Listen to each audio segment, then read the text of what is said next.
তৰফৰ পৰা আজি আমাৰ এটা সজাতি দলে আমি এই অঞ্চলটো আমি আজি চাবলৈ আহিলোঁ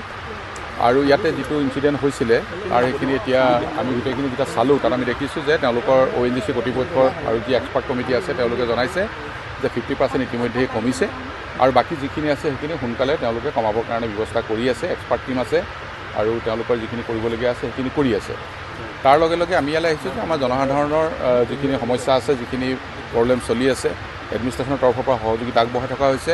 আৰু অসমৰ মাননীয় মুখ্যমন্ত্ৰী মহোদয় আহি গৈছে ইয়ালৈ মুখ্যমন্ত্ৰী মহোদয় অহাৰ পিছত জনসাধাৰণৰ যিখিনি আজি শিবিৰত আছে তেওঁলোকক সাহায্য ইতিমধ্যে দিয়া হৈছে আৰু ইয়াৰ উপৰিও যদি কিবা অসুবিধা হৈছে সেই কথাখিনি আমি এতিয়া বুজ ল'ম ৰাইজৰ পৰা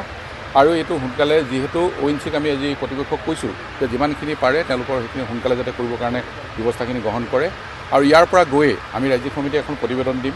আৰু অসমৰ মাননীয় মুখ্যমন্ত্ৰী মহোদয়ক আমি গোটেই কথাখিনি অৱগত কৰিম আমি এতিয়া এডমিনিষ্ট্ৰেশ্যনৰ লগত আৰু ৰাইজৰ লগতো এইখিনি মত বিনিময় কৰি লওঁ আৰু তেওঁলোকৰ পৰা যিখিনি পাইছোঁ সেইখিনি কথাও আমি গোটেইখিনি অৱগত হ'লোঁ আৰু ৰাইজৰ লগতো মত বিনিময় কৰি ৰাইজৰ কথাখিনি আমি শুনি লওঁ আমি নিশ্চয় আমাৰ ইয়াৰ ৰাইজৰ কথাখিনি আমি যথাস্থানত সেইখিনি ক'ম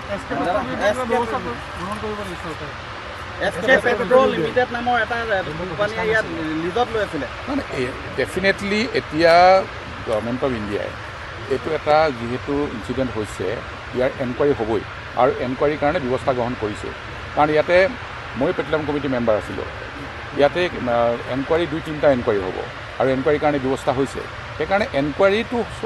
চলিব এনকুৱাৰী যি ৰিপৰ্ট আহে ৰিপৰ্টলৈকে আমি চাম কাৰণ এইটো ৰাজহুৱা কৰিব এনকুৱাৰী ৰিপৰ্টটো কাৰণ ইয়াতে লেবাৰ ডিপাৰ্টমেণ্টৰ এনকুৱাৰী চলিব পেট্ৰলিয়াম ডিপাৰ্টমেণ্টৰ এনকুৱাৰী চলিব চব এনকুৱাৰী চলিবই সেইকাৰণে সেইখিনি তেতিয়াহে ক'ব পৰা যাব এতিয়া কোন ক'ত কি হয় সেইকাৰণে সেইখিনি চলি থাকিব যিকোনো খবৰৰ বাবে যোগাযোগ কৰক 7099017330 লগতে 7099017110 নম্বৰত